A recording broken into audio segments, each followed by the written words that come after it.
Get in, fellas. We're going back to therapy. Welcome to session 23 and what is going to be our final episode in the psychodynamic or Freud shit block. We're going to start today's episode by touching upon the increasing prevalence of the concerning behavior of young men in this country, specifically surrounding the Your Body, Our Choice movement, touching upon the loss of women's bodily autonomy following this election. I'm wearing this stuff not because I support these movements, not because I support the US at large, but I'm somebody who sees this as a complicated issue, as we'll address. By no means is this a full conversation that we'll have on the show today, but a way that I would like to have people retain faith in the United States and the people of the United States as I do by understanding these things as we will, as a complicated issue that we still do not need to forgive bad behavior around. Speaking of complicated issues, we're ending the Freud shit block today with our friend Darren Elliot, a therapist, to talk about understanding narcissistic families. This has been a big theme here in the psychodynamic block in order to understand people, and including understanding the beginning topic today and understanding young men and why these problematic behaviors and thoughts might make sense given who they are and where they are in life. We're going to wrap up with some accountability, as we'd always be asking men to do. And we're going to get an accountability lesson from Jason Kelce, our Bromotions Hall of Fame inductee this week. Underwent a little controversy this week and was able to step into that and apologize appropriately. So it's a big week, a lot of deep topics. Let's learn a lot and let's go.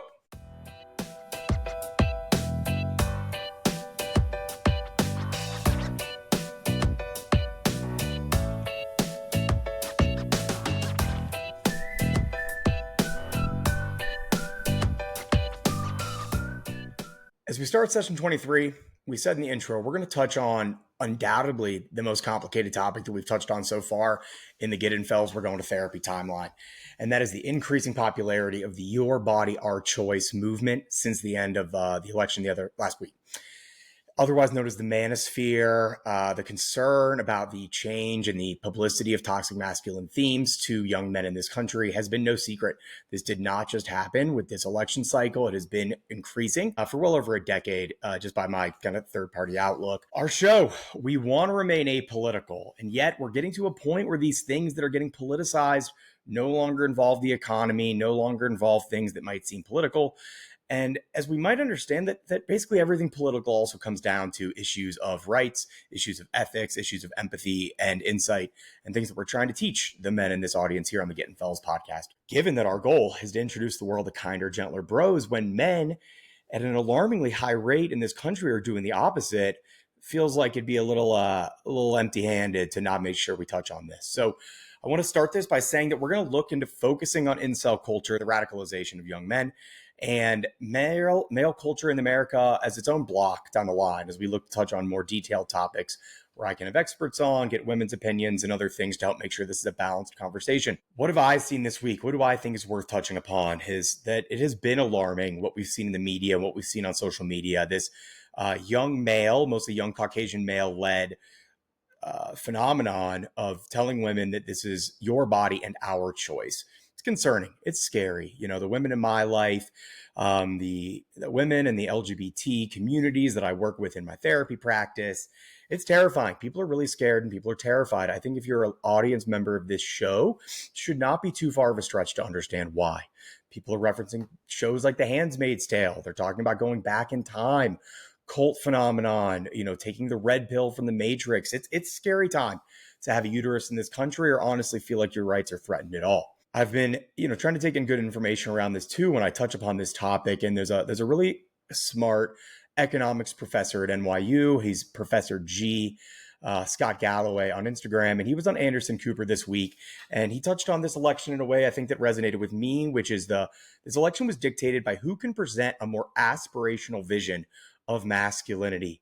And we know the Trump campaign did that young men shifted towards Trump, away from Biden, away from Obama in a numbers route that we've never seen before, something like 18 points of swing since last election. What have we learned on this show is that people are inherently narcissistic. We are born wanting to take care of ourselves and make sure we get our needs met. And as we've talked about, people have to mature beyond that. So especially when stressed, when facing an election choice, a presidential choice, young men in this country, as we know, are very unlikely to have matured past the initial narcissism.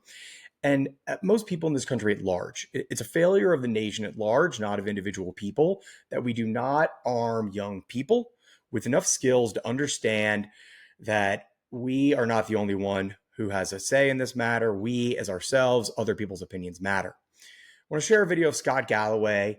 Again, he was on CNN's Michael Smerconish show this week, and he does a really good job of explaining that idea that, hey, if you're a young man who is not doing well in this country, what message other than, hey, we're going to take care of you, which the Trump campaign, Elon Musk, and a lot of these leaders have done a nice job saying, we're going to take care of you.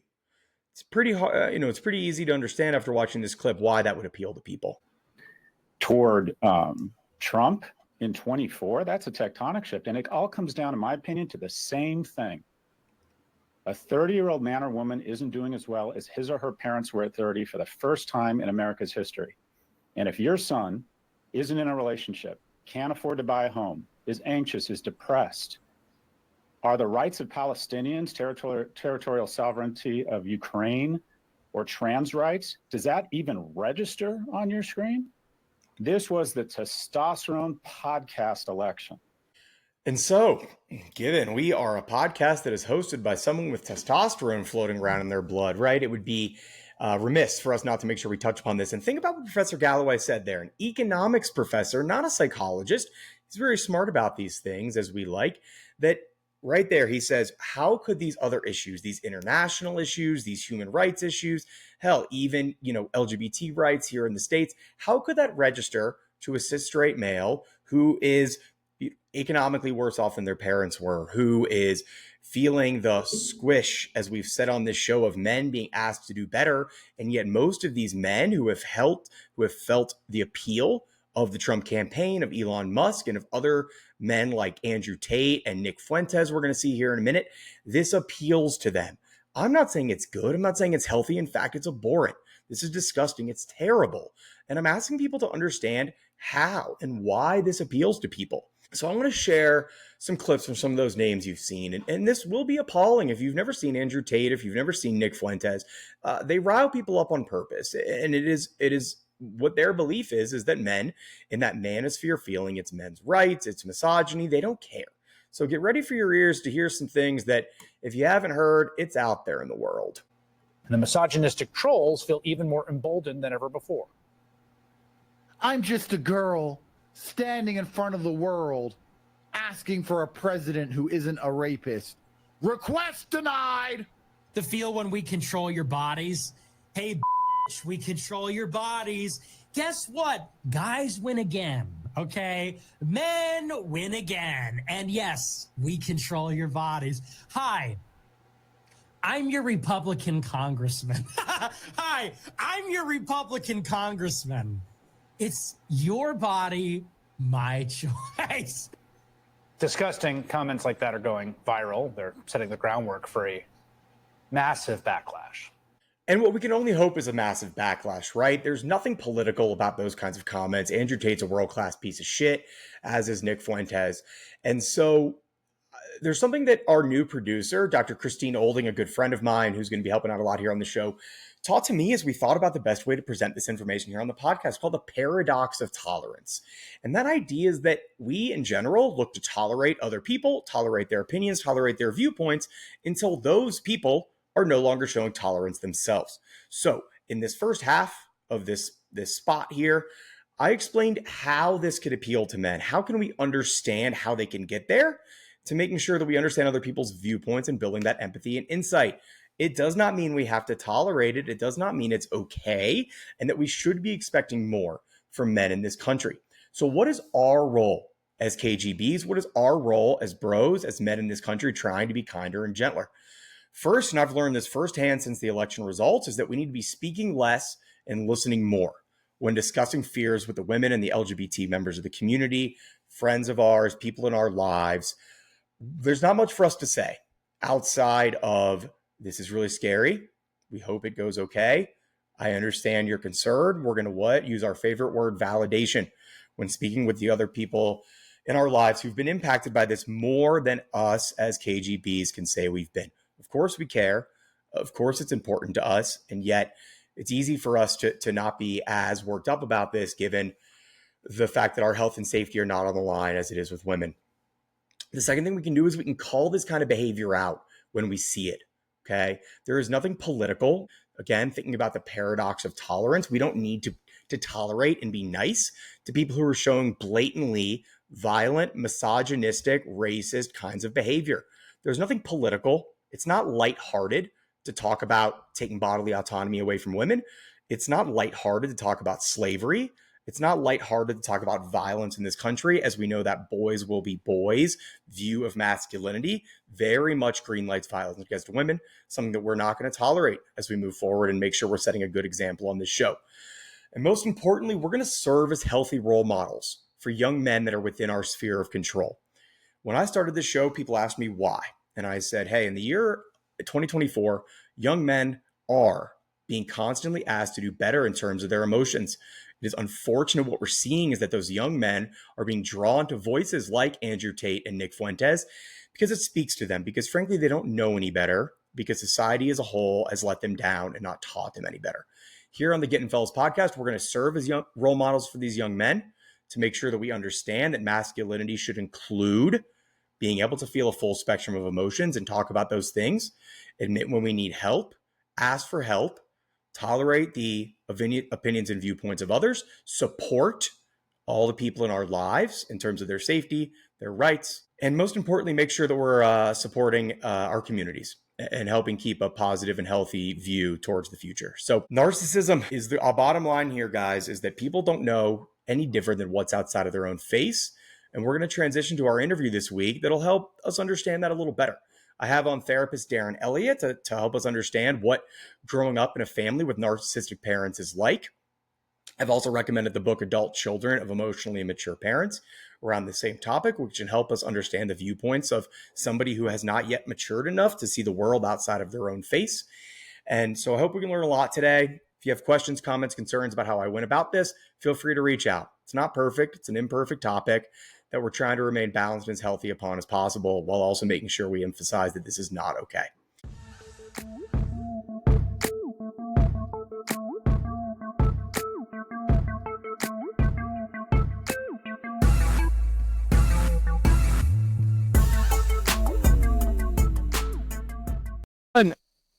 Darren, as we get warmed up, you're a singer. Do you have a favorite vocal exercise to get us warmed up? It is 7:13 Pacific time where I am. Yeah, I couldn't start singing without vibrating my lips. That's a pretty look, isn't it?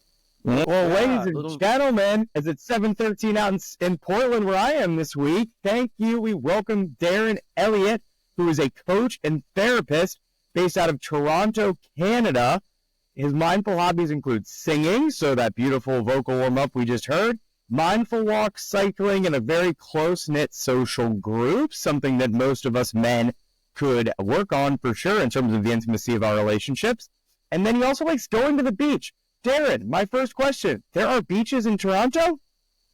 Oh, yeah, absolutely. I can coast down the hill and go to a beach in 20 minutes by bike. Oh, man, okay. Well, as I joke with you, most Americans do not know geography, and American men, I would imagine in particular, it's a weakness of mine. So thank you for teaching me something to start the day. Darren, we're going to talk on a number of things related to men today, and primarily we want to talk about narcissism, and that's something that you know a lot about. Will you tell us about your journey to working as a coach and therapist and what's had you take on that specialty in particular? Yeah, thanks, Steven. Whatever you grow up with is normal for you. So this is not a topic that I was aware of until much, much later in my life. I'm 50 now. The new you can imagine, right? I was maybe 40 when I discovered narcissism, but Sure. I had grown up in a family that looked perfect. My father was a good Christian family man, and that was the image that we had going on to others. Sure. But I also witnessed my father not have any close friendships, not really trust anyone, not ask anyone for favors. He would pay people to do things. He wouldn't ask someone, could you help me? Well, could you? So You can't ask for help, Darren. Yeah. So the model that I was given was not leaning on others, not asking others for help. And he was stoic in the face of crises. When something went wrong, he went just deadpan. He just went turned off.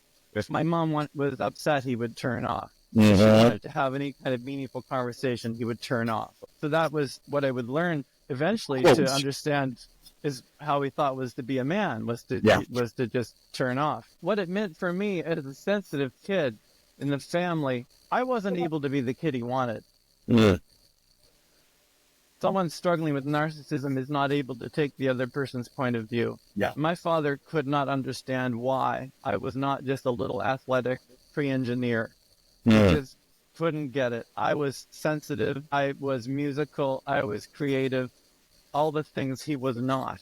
And I was not allowed to be so. He did not see why it had to be. And he was very strict. Like, no, you're not allowed to be like this. Funny you say he was an engineer, I assume? Yes.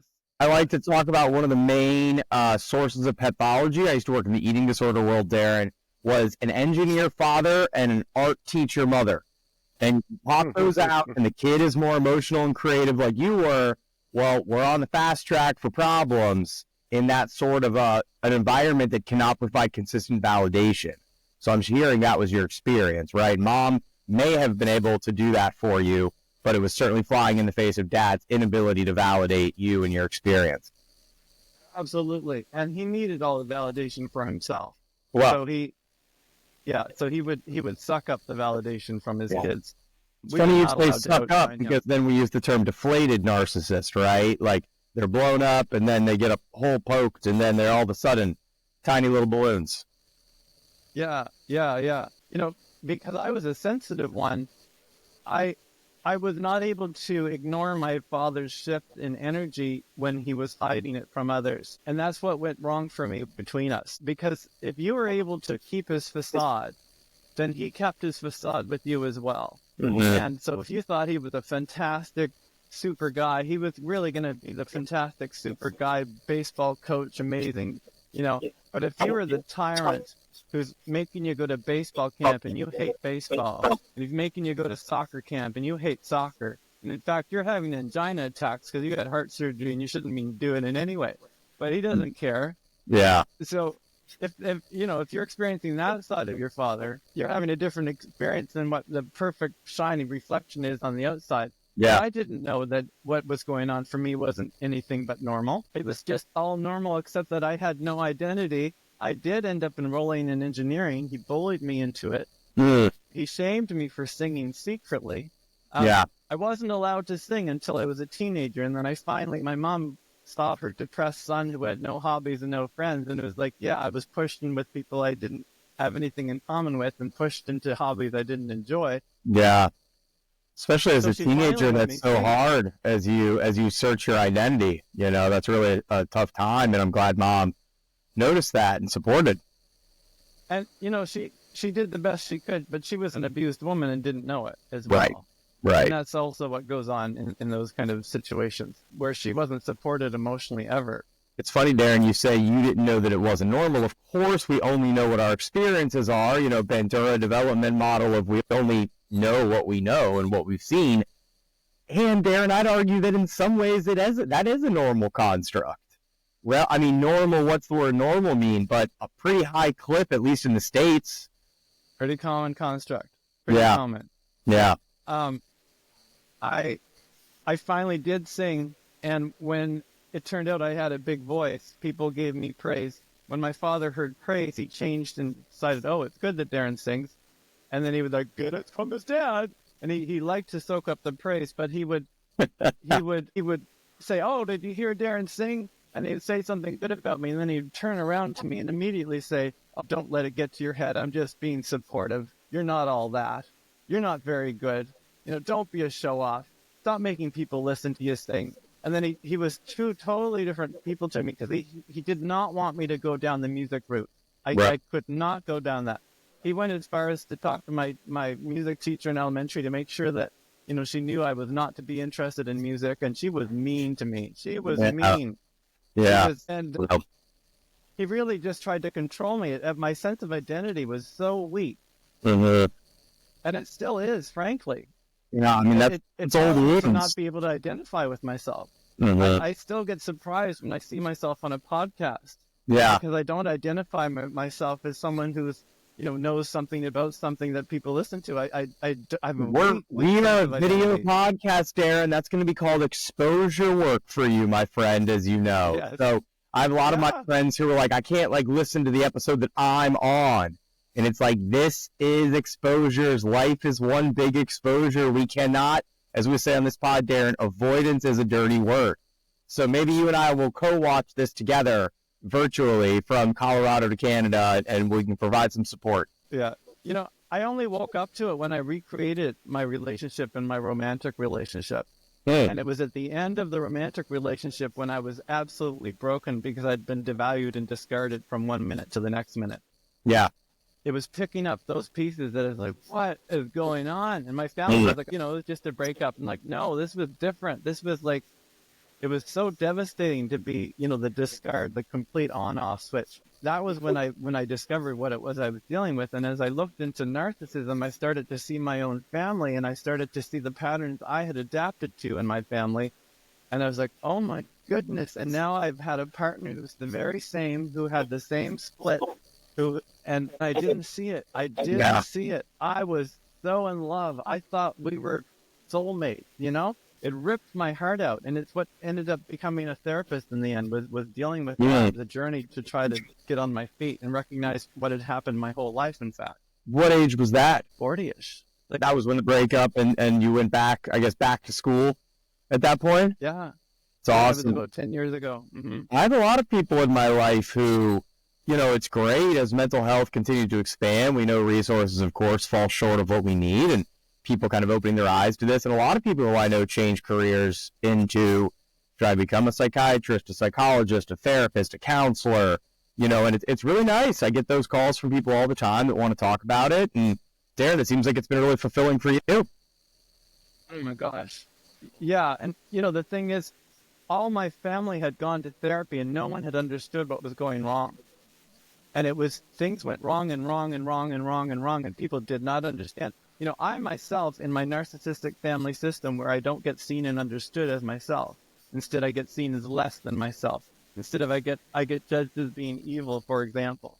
I have borderline responses in my family. Sure. That's not unusual in a narcissistic family. Narcissism and borderline tend to go together.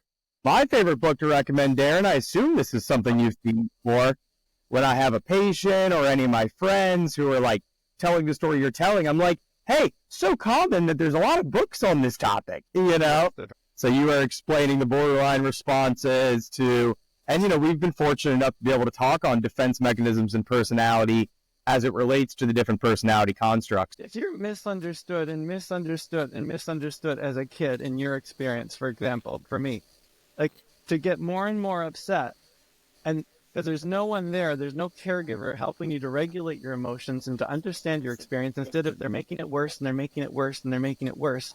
Yeah, what kind of emotional responses are you going to develop in that environment? Well, not a very good emotional set. That's we know. I mean, we know the biosocial model of DBT, right? Which is an emotionally reactive kid in an invalidating environment.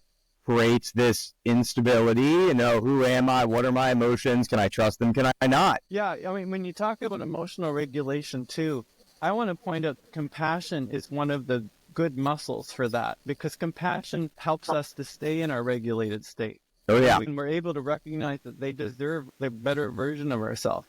And we can help ourselves stay in that state by setting intentions of who we want to be, right? Yeah. Who do you want to be with your wife when you try to talk to her about this? Well, I want to be, hold yourself to that. Hold yourself to being the wise adult who's compassionate, who's caring, who's understanding. And when you notice yourself moving away from that, that's when you're going to need to start calming down your nervous system. So you can do it with your breath. And if you notice that your heart rate's starting to go up and you're starting to get low, maybe it's time to take a walk. Yep. Maybe it's time to go around the block. And they need to learn this, because people come in and they think that their emotions are true. But your emotions are real, but they are informing you of your experience. But we then need to interpret them and find out, is this anything to do with what's happening in front of me right now? We don't validate bad behavior, Darren. Darren, I want to transition kind of into the bulk of the topic. And if you've been a consistent listener to this pod, you know that we're not scared of the word narcissism. And Darren, I want you to start with, when you say narcissism is not a bad word, what do you mean by that? Yeah, this is it's such a misunderstood concept because people even use it as if it means bad. Like they almost use it as if it's the word jerk. Right. And it's not at all, of course. So Freud was using the term narcissism to describe childish processes. Oh, yeah.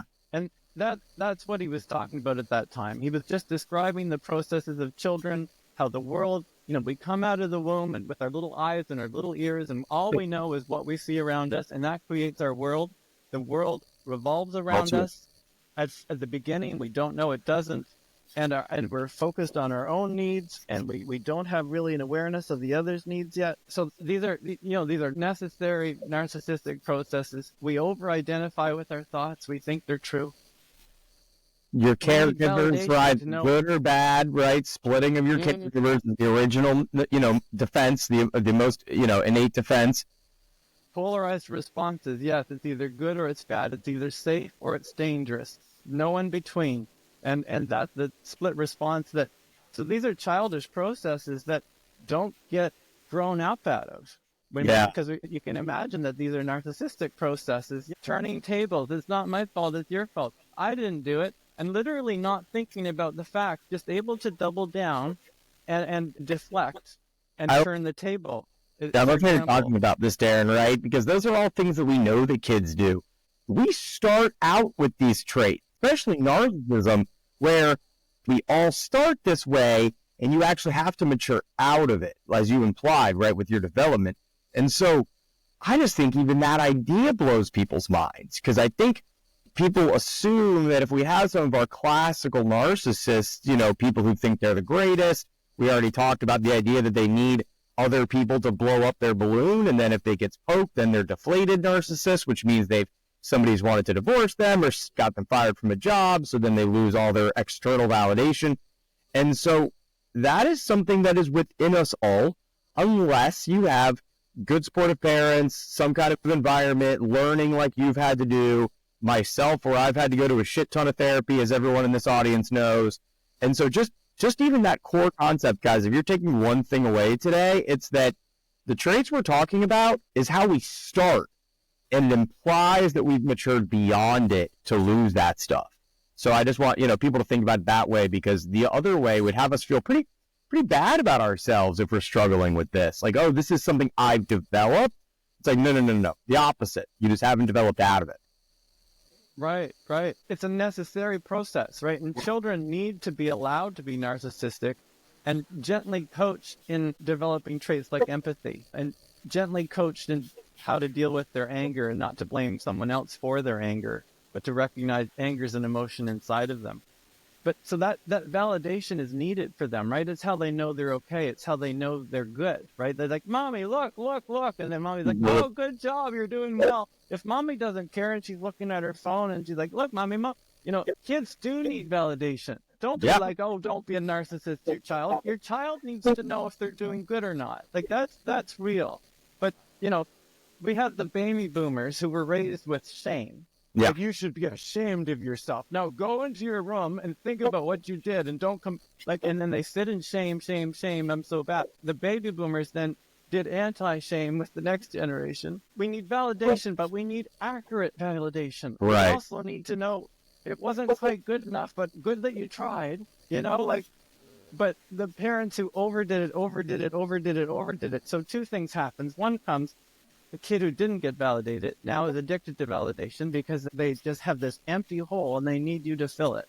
So they need to be on the board of the charity, and they need to prove to themselves that they're good, and they just need a constant source of validation. And then the other one is they were given too much validation and they expect it, and they feel entitled to it. And if you don't give them the validation they deserve, you're bad.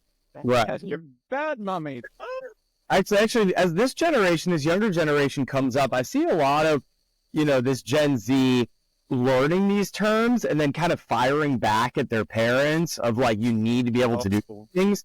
And what I try and tell these like 17 to 24-year-old type kids that I work with is, look. It's not that they don't want to do these things for the most part. It's that they don't know how. because it wasn't modeled for them. So that's just how I try and slow it down. And I think we see that a lot in the world today where, everything feels so black and white and you're either doing a good job or a bad job in terms of supporting people's mental health. And I ask people to take a step back and just say, hey, look, most people want to do good. Most people are also, in the narcissistic sense, just living in their own little fucking world. And so it's nothing personal if they say the wrong thing or don't hit the mark. We have to practice this stuff. These are all learned skills. Validation, Darren, on this show, we refer to it as the most important word you've never heard. And so the idea of practicing validating, especially for men, Darren, is very foreign, right? Like, oh, you want a cookie? Like, blah, like that's the kind of shit we're all used to hearing.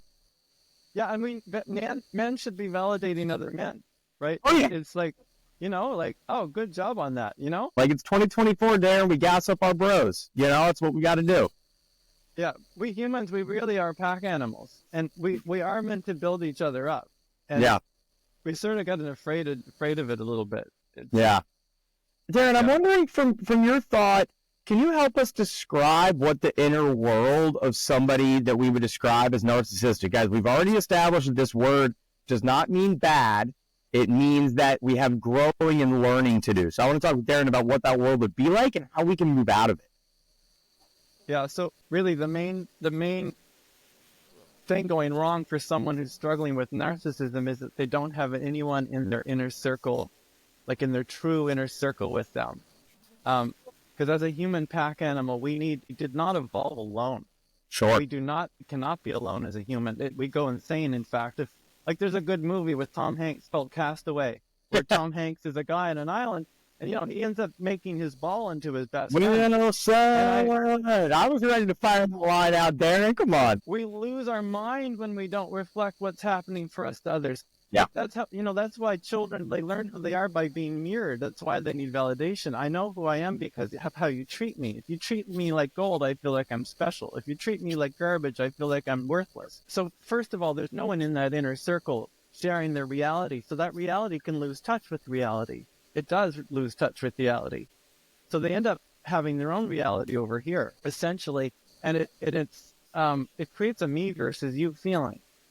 And there's just a slight lack of trust. There can be a complete lack of trust. Wow. I really only count on myself. So it depends on the energy I'm in, what I'm going to be like. And it depends on my identity as a person. Because, for example, in my father's case, he was a good Christian man. So that guided his behavior most of the time to make decisions that supported being a good Christian man.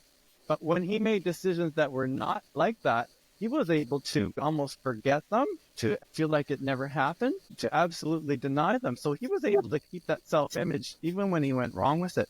But it's the me versus you thing that's the main issue. That's that's what's causing the division. They're feeling their division in the first place. So if you're feeling like I'm not connected to others because I'm not, but it's having to do with not feeling with others. Yeah. Because as humans, we need to feel with others to truly understand each other. If I'm not going to my own sadness, I'm certainly not going to feel with you in your sadness. Right. Step one. Right? I need to be able to go to those emotions to connect with you in those emotions. If I'm avoiding them all, then I'm avoiding them all in you, and I am a disconnected person. And that is the issue with narcissism. They're disconnected. Avoidance is a dirty word. Darren, naming our emotions and being able to understand them was our very first episode.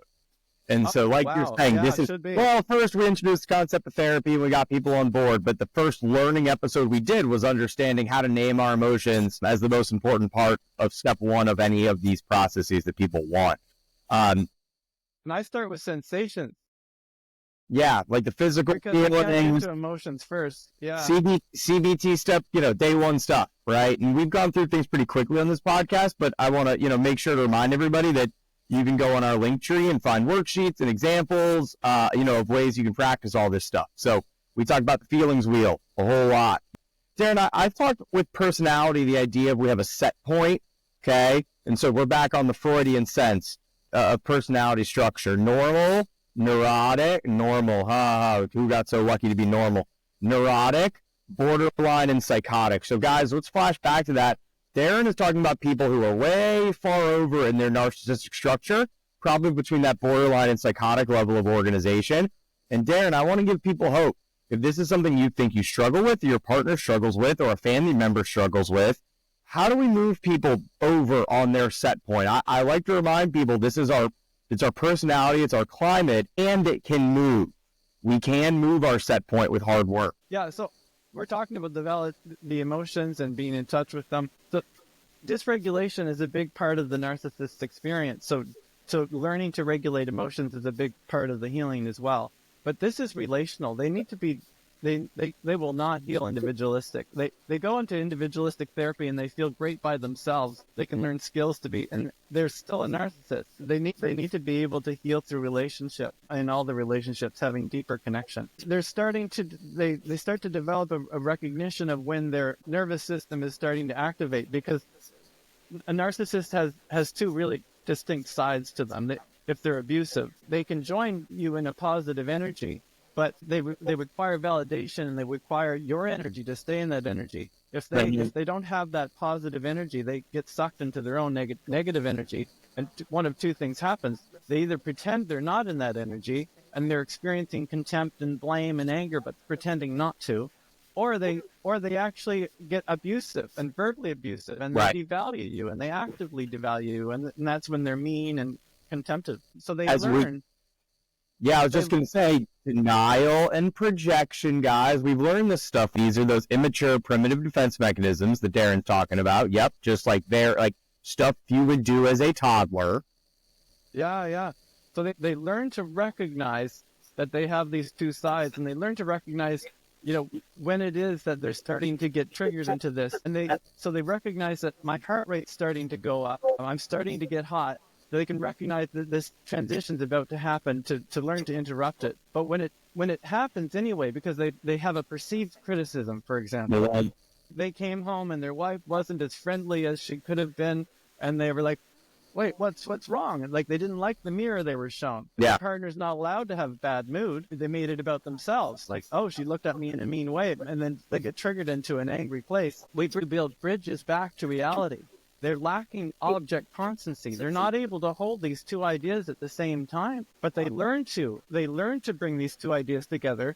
And part of that is, when we're in this state, we write down the lies that they told themselves when they were in the other state, because they can get there. And then when they're in that state, they have this list of lies they look at, for one, that they recognize, like, oh, women are bitches is one of the lies they tell themselves when they're in that state, for example. So they're reading this list of lies, and they're like, my other self doesn't believe these lies. This is one of the bridges we build to come back into there. And they recognize no one deserves this side of you. No one deserves this. Yeah, it's really quite impressive, these things. And then we can see kind of how incel culture develops, right? If you don't have the support to develop that bridge, then people, especially who with the virtual world, the term incel? I would imagine. I don't know the term incel. Okay, so the term incel, Darren, means involuntary celibate.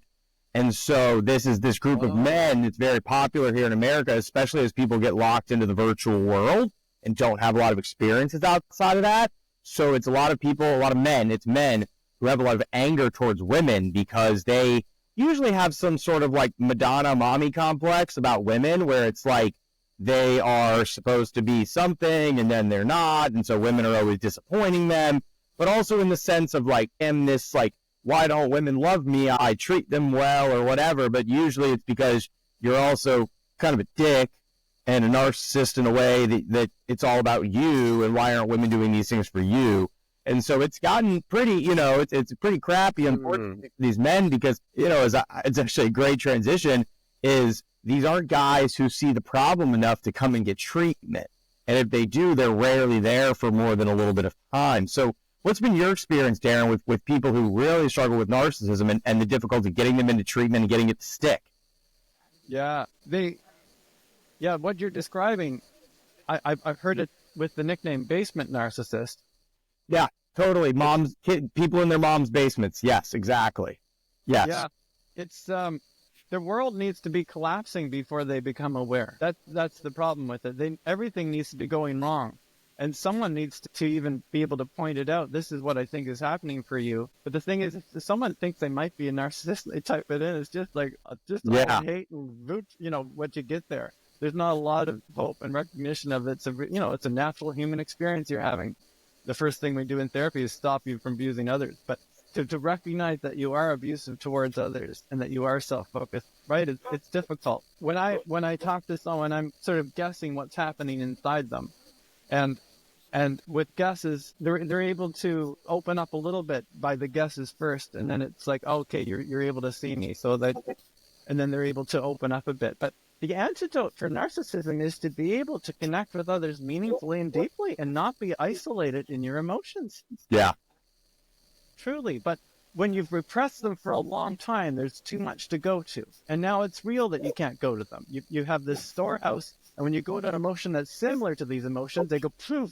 And Right. Yeah, you're driving along and you feel anger, and then you go, wow, real anger. Like, yeah, so you need to deal with those in coaching and therapy, because you've pent them up for too long. Totally. And that's why we can't pent them up. They don't go away. That energy gets stuck in your body, guys. We, as humans, we evolved to share our emotions with others so that we can release them.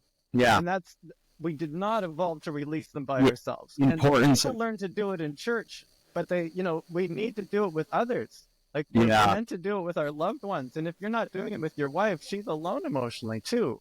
Anything like that. I mean, if you learn to do it in church or other religious structures, like, that's the only place you learn to do it. Unless you're being taught how to carry that into your other relationships, then it truly doesn't do a lot. Darren, I really like the idea of collapsing, because I talk about a deflated narcissist, right? So you can imagine the same idea as like this world they've built collapses or deflates, depending on those terms you like to use. It looks like depression, Yeah. I have some people who are narcissists and they don't know that's what they are, because I didn't want them to run. We can still do the work. They can still grow up emotionally. We don't have to call it narcissism, but they think they're home with depression. And it's like, no, that empty void that literally goes away when you're experiencing validation is not depression. But it feels and looks like depression, because when they're having no validation, it's just an empty hole. It's just like, So I think that's way more common than people realize. Yeah, totally. And I will often reframe people for them as I get to know them in treatment with, like, I don't think you've had depression over time. I think we have a personality problem here, and I want to frame that differently for you in a supportive way. And Darren also was able to touch on there kind of another point that's really common in mental health, is that people with narcissism don't tend to stick in treatment for all that long, especially if you don't find a gentle approach, because some of them are so skilled at filling that hole or reflating that balloon, even if artificially, that then they're out because they don't need it. They're back to not needing it because their balloon's inflated by whatever they tell themselves. So they might show up, let's say their wife threatens to divorce them, or they get fired from a job. They'll show up for treatment, but then as soon as they get another job, or as soon as they find a new girlfriend or wife, then they're out because they, again, aren't the problem anymore. There's nothing to see. So, hopefully when we get these people, we can get them kind of to stick on the idea of the long-term work. I might have needed the idea of it sticking in the long-term work back at, years and years ago. So I like to notice that, Darren, that you can get people, and it's an important time to get people. But I work with a lot of people in couples, both men and women, and sexuality be damned, who want their partners to work on this stuff, and it is just a bear to get them into treatment. They are terrified. I mean, if their partner has enough vulnerability to say out loud or show that it terrifies them to work on this stuff, that's how I like to frame it, is people are like, oh, my husband's too proud or too much of an asshole. And I was like, I would ask you to dig a layer deeper, because I bet he's fucking terrified of doing this work. Yes. Yeah, absolutely. An example of it. My family went to a wedding counseling camp. I remember as the kids and the parents, and my parents came back from it. My father was so defended with all the counseling sessions because he was like, there's nothing wrong with us. My mom at the end, she said, will you be able to, can you talk to me for just 5 minutes? Can you just give me 5 minutes a day? And he was like, no. And he shut down. He would not give her 5 minutes a day for her to just communicate openly, to talk about the issues with the 4 children that I'm raising. But no, he couldn't. He just could not. Yeah, they avoid. In my father's case, he learned to avoid his tender emotions. His parents were both killed by a drunk driver. So it was very sudden. He was in college. He was suddenly the man of the family, and he never cried again. So he stopped feeling his emotions, and that meant he didn't feel his emotions with his kids. And as a sensitive kid, it meant like, I could feel my separation from him, and he never mirrored me back like anything of what I looked like. And that was a trauma response for him. It wasn't like he wanted to be an asshole. But if you turn off empathy, if you turn off feeling, you turn off empathy. If you're not feeling with others, you also do not understand their experience. Yeah, And you're I can imagine for him it was hard, in that kind of a way, and that's very serious trauma. Like, you can't make sense of it, so why try to make sense of anything? Right. Yeah, you have to deal with it. That's what goes wrong when you don't. I'm just explaining how we probably got that way, not what the answer could have been, because I'm sure you spent, since you started this work 10 years ago, Darren, I'm sure you spent a lot of time wondering why he couldn't or how he has not taken that head on, but we can understand just how hard that would be to make sense of something that makes no sense. Right. Yeah. Right. Yeah. Aaron, speaking of narcissists, will you tell us about your friend Doreen? All right. So we're talking about how difficult it is for someone to recognize the traits in themselves to actually reach out for help. So Doreen is my stage character, and she is a recovering narcissist. Yeah. And she is sharing openly about her experience of narcissism as it happens. And she's a singing drag queen.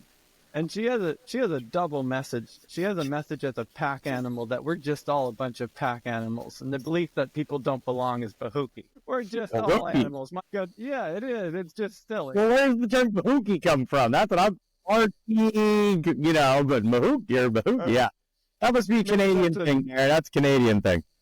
I think that's a Doreen term. Oh, it could be. Okay, fair enough. Yeah. Doreen is pretty adamant that, there is no such thing as evil. We are not evil. Just because we're different than you, we're not evil. And, people with different beliefs than you are not evil. Evil is a toxic belief. It causes people to abuse others. And that's one of her things is, against these polarized ideas that others are bad and we're good. Those are narcissistic, simplistic ideas. And you know what? Americans are Americans first, before they're in politics, like they should all see themselves as we are all in this together, and we're just trying to choose which is better for all of us. Not we're on this side and we're on that side. That's no, you are all together. Kohlberg, remember, Darren, if you think about Kohlberg moral development, not everybody gets to that idea that we're all in this together. That is not something that everybody develops into. It's a premature process. These are narcissistic processes of me versus you. Yeah. It's me versus others, and then it's us versus them. Yeah. They're narcissistic processes, and they're cultural processes as well, and they're organizational processes. But it's the difference, the belief in difference and of better than, those are narcissistic. That's grandiosity, right? To think I'm better than, that, I'm the one who thinks true and everyone else is not true. Yeah. It's wild because I think the way we talked about these things today, Darren, I would be shocked if any person listening or watching to this, we love it when you watch, it would be, I think, lying to themselves if they don't identify with some of the things we've talked about. I know I do, even with all the work I've done. I know I still do identify with some of these things. We can all, again, when we get stressed, guys, or when we have a stressor, it shifts us away from healthy defenses and back towards immature defenses. So if you have some of this, please don't be alarmed. We are trying to demystify this term narcissism, and if you want a little more help doing that, back up a few episodes to me and Tarek about personality, back up a few episodes to development, where Bill and I talk about these ways people develop. And Darren, you've been a great compliment for the last few lectures, just in terms of understanding this very stigmatized, important, meaningful, common term. So thank you so much for joining us. Darren, we're going to include some links and everything in the episode description. Where can people find you, and what do you want people to know as we sign off? People can find me on coachingfornarcissism.com and also friendsofdoreen.com. I've got those right here. Yeah, we're ready to share them. Any parting words for the people, Darren? This was great. Oh, gosh. You know what? Emotional growth is for every human. If you're not on an emotional growth journey, you are not living your fullest life. I really do believe if you're not moving forward, you're moving backwards. And that we have a negativity bias, and it's, we see negativity 4 times more than positivity. So we all need to nurture our emotional growth, every one of us. Not just if you're struggling with anything. We all need to for our best selves, for our best lives and our best relationships. I like that. Darren. If you're not growing, then you're falling behind. I mean, that's because the world is constantly changing, and we need to be able to understand up with our own and other people's experiences. So, Darren, this was great. I could see us having you back on for any number of topics, but what a great way to start. Thank you so much. And for everyone listening, we're going to continue on with the episode, and we'll see y'all soon. Awesome. Thanks so much, Steven.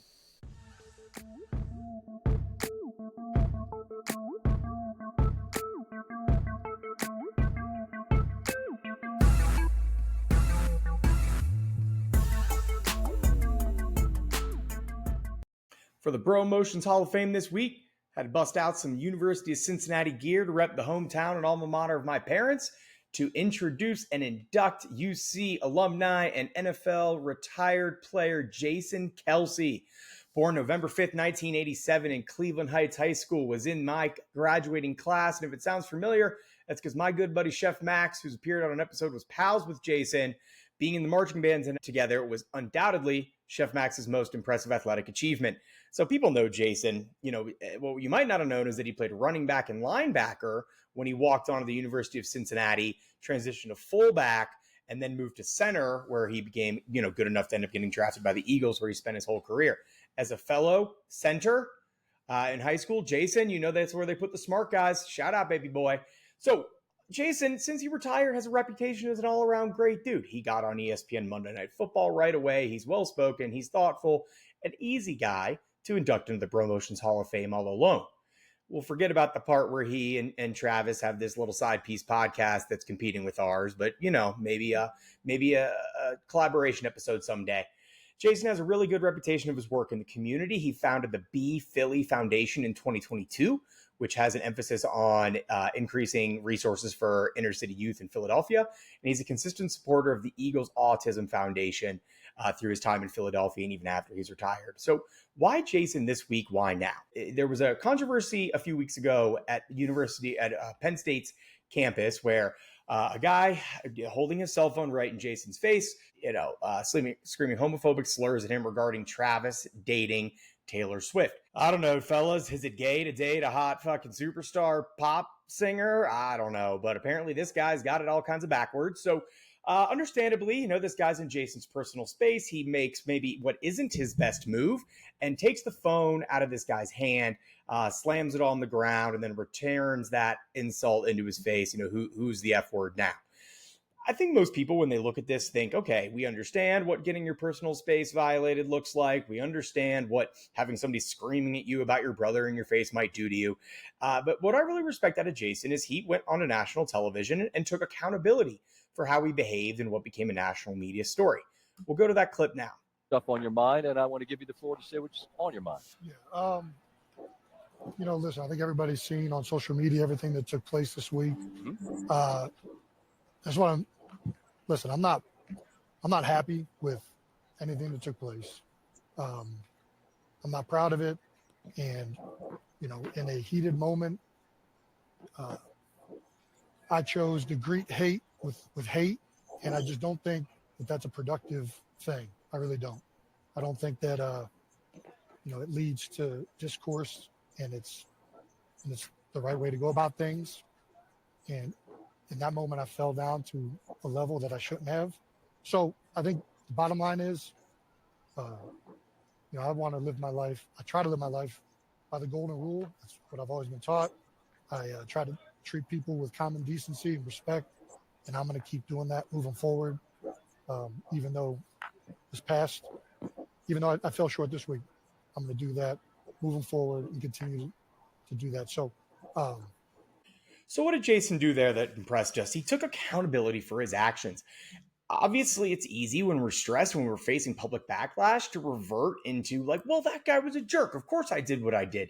And Jason really understands his reputation as a role model in greater society. And he did what DBT, we learned, would ask him to do, which is when you're feeling shame and guilt, we want you to do what's called opposite action and step right into that decision you made, take accountability for it, maybe explain why, and say your goal is to do better. So Jason, thanks for setting a good example, as you've done throughout your career and you'll continue to do out in the world.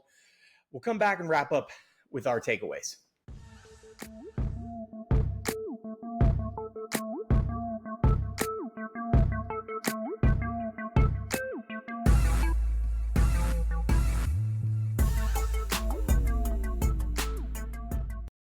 Let's wrap up as we do by citing our sources and getting our key takeaway. Use CNN and MSNBC clips, and would be remiss to not make sure to mention this week of Veterans Day, mentalhealth.va.gov as a place to find a lot of great resources in terms of veterans' mental health, as well as the Veterans Crisis Line information. You call 988, national suicide number, press 1 for the Veterans Crisis Line. Our 3 takeaways this week. 1, off the top, as we talk about this concerning rise in toxic masculinity, is that we can understand people's behavior. We can work to understand them, disarm and diffuse some of our own anger. And it does not mean that we tolerate, it does not mean that we validate bad behavior, as we learned in the first section. Number 2, that a lot of us listening to this podcast dealt with the narcissism of our parents. It was very common in the generations above us and retains commonness in our current generation. So we're going to understand that. We're going to work on it, work to understand our family systems and how things might go.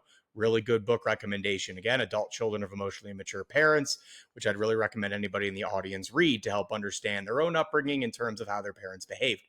Finally, number 3, as Jason taught us, if we feel guilt or shame around something we did, we need to take accountability for that by stepping into it and owning up to it. Thanks, Jason. As we end our season, I want to give a little bit of an explanation of what the next few weeks are going to look like. So this is the wrap on the psychodynamic block. It's been great. It's been fun. We would love your feedback. The whole point was let's try and understand people in a super well-rounded way as we move into the second season.